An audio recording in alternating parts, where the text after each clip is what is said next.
Let's head over to today's Art Talk. Hello, Sarah. Hello, good morning, everyone. So today's artist is a very independent and creative woman. Tamara de Lempicka was a Polish painter who spent her life working in France and the United States. She's best known for her polished Art Deco portraits of aristocrats and modern women, and for her highly stylized paintings.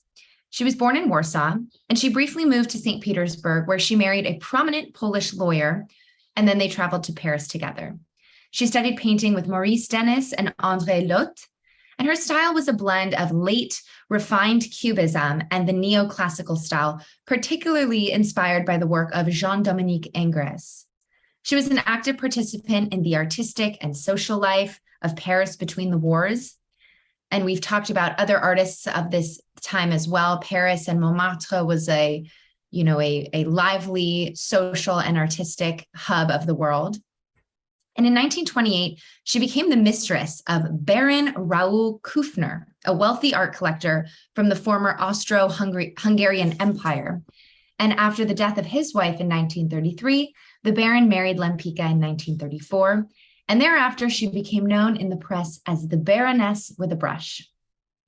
Following the outbreak of World War II in 1939, she and her husband moved to the United States, and she painted celebrity portraits as well as still lifes, and in the 1960s, some abstract paintings. But her work was kind of out of fashion after World War II, but then made a comeback in the late 1960s with this rediscovery of Art Deco. She moved to Mexico in 1974, where she died in 1980. And at her request, her ashes were scattered over the Popocatépetl volcano. So Art Deco, sometimes just referred to as Deco, is a style of visual arts, architecture, and design that first appeared in France just before World War I. It influenced the design of buildings, furniture, jewelry, fashion, cars, trains, even ocean liners, and also everyday objects such as radios and vacuum cleaners.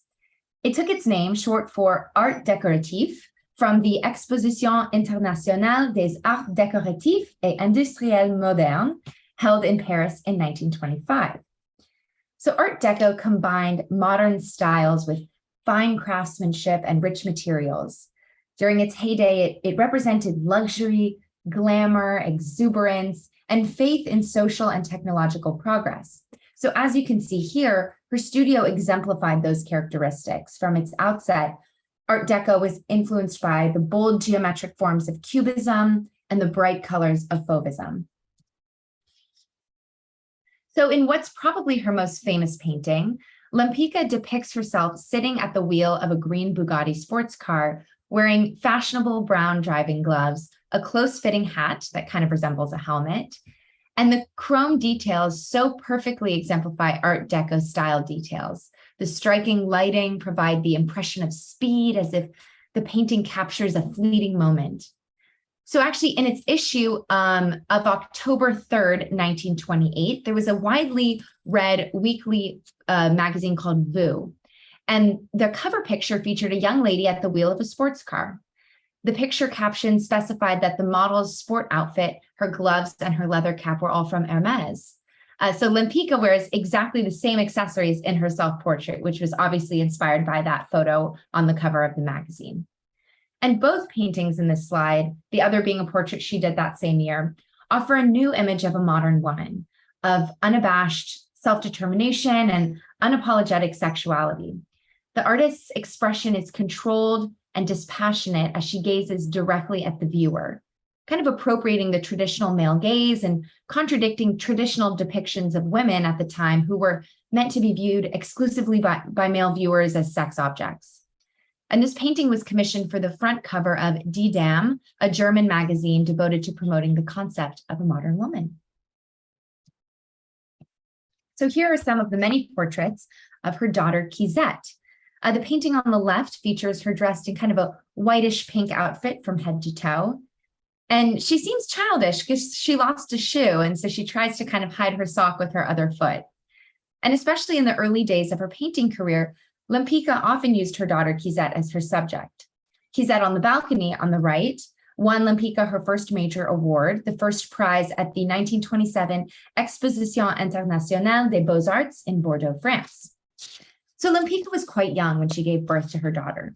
A major consequence of Tamara's persistent ambivalence concerning motherhood was that, in general, she had very little contact with Kizet, who lived instead with close family members and attended boarding school.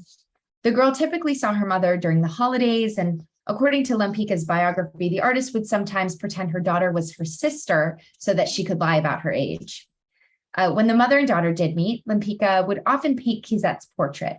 So images of Kizet are among her most successful and possibly psychologically revealing works. Here are some of her still life paintings, something that she was known for in addition to her portraits. Lempicka was always striving to create work that was comprehensive and concise, later telling her daughter, Kizet, quote, "I was the first woman to make clear paintings." Both calla lilies and plante grasse fiole were painted at the end of the Art Deco era, shortly after the outbreak of World War II, which saw Lempicka and her husband emigrate from Paris to the United States. They resemble the same Art Deco characteristics that she's known for. And in the bottom right corner, we can actually see Georgia O'Keeffe's calla lilies being compared to Lempicka's.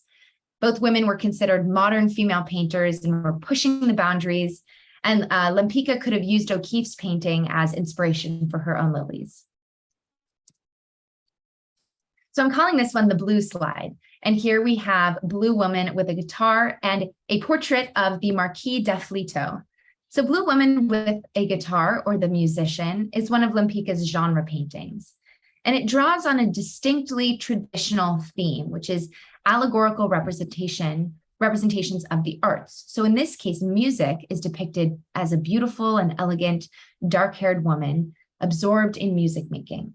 And Lempicka was deeply influenced by the Renaissance works that she saw in the Louvre, among other places. And so this work might reference any number of paintings from that period and afterward.